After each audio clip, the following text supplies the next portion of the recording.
Mga katigangers, almusal na tayo. Ang walang kamatayang oatmeal na may mayonnaise. Ito, nilagay ko sa coffee ko ito. Wala na kasi, kaya kinuha ko na rito. Itatapon na ito eh. Itatapon ko na. Kasi alangan naman na iwan ko pa doon. Pero marami pang ganito doon. Kaya lang, itong empty kasi, kinuha ko na. Nilagay ko na sa aking ate. Yung konti. Konti lang. Eh, nakalagay dito kasi, plant milk made for coffee, barista inspired, approved.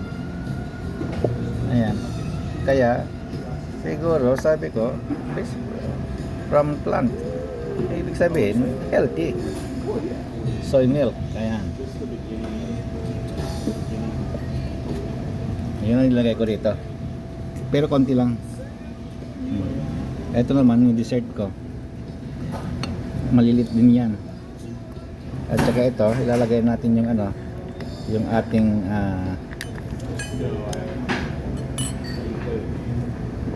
honey.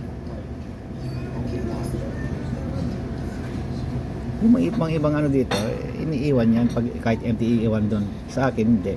Kunin ko na, itatapon ko na.